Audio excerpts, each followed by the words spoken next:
For 3 years, they told you the sanctions were useless, that the Russian economy was resilient, that the West would freeze before Moscow blinked. They lied. Right now, while Putin burns billions on a war in Ukraine, a different kind of war has come home. Not with missiles, with hunger.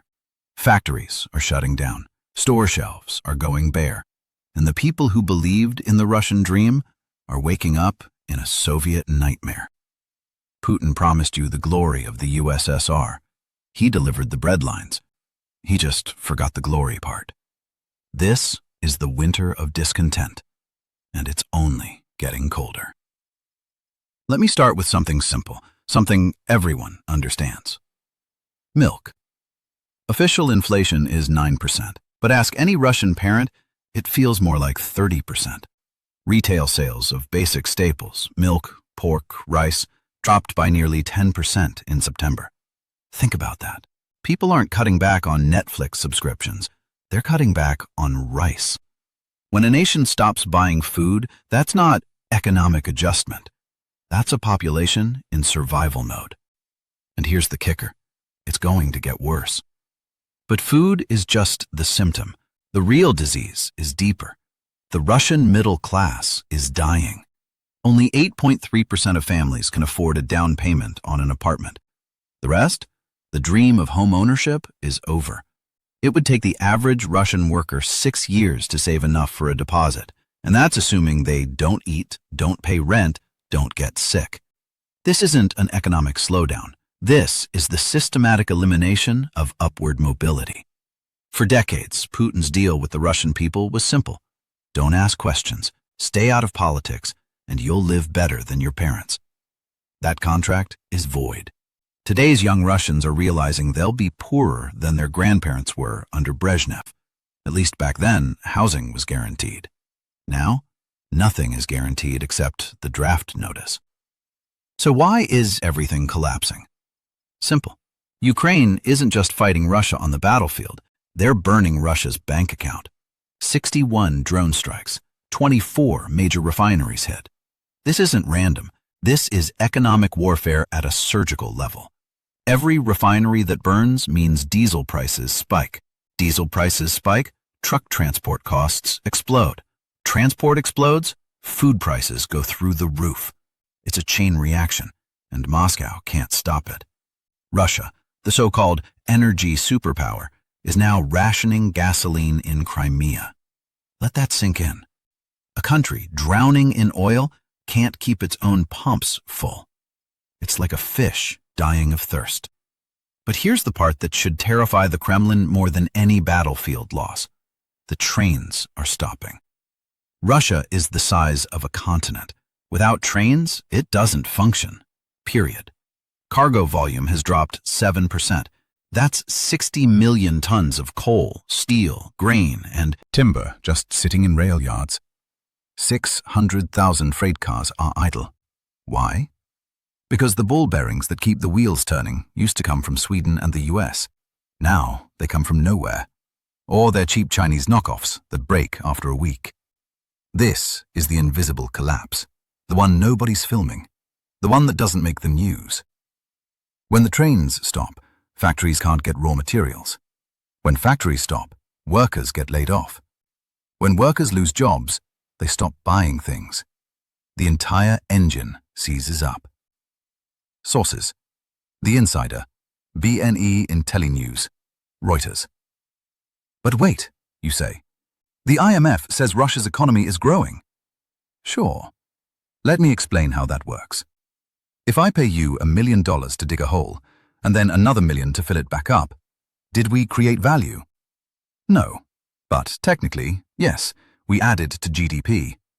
That's Russia right now. Growth collapsed to 0.6% in Q3. And even that pathetic number is entirely based on war production. Tanks, artillery shells, missiles. All of it gets shipped to Ukraine. All of it gets destroyed. The civilian economy, the part that makes refrigerators, furniture, clothes, is in a coma. Russia's forestry industry is facing a 30% collapse by 2026. They can't sell wood to Europe anymore. And China? China knows Russia is desperate. So Beijing is paying pennies on the dollar. Sawmills in Siberia are closing. Logging towns are becoming ghost towns. This is what economic resilience looks like up close. Abandoned, silent, dead. Sources: Center for Strategic Research, The Moscow Times. So how is Putin keeping the lights on? He's eating the future. The National Wealth Fund, Russia's rainy day savings account, is being liquidated. This fund was supposed to pay for pensions, schools, hospitals. Instead, it's being turned into artillery shells. They're selling gold, selling yuan, selling everything they can at fire sale prices because they're desperate. The budget deficit hit 1.7% of GDP in October alone. By year's end, it could be 3%. And to cover the gap, they're issuing bonds. In yuan, not rubles. Think about the symbolism of that. Russia, a nuclear superpower, is borrowing money in Chinese currency because nobody trusts the ruble anymore. It's a financial surrender without the white flag. Sources: Kyiv Post, Charter 97, BNE IntelliNews. Oil and gas revenues, the lifeblood of the Kremlin, have crashed by 34%. US sanctions on Rosneft and Lukoil are working. The shadow fleet is being hunted down. And every tanker that gets seized is another billion Putin doesn't have.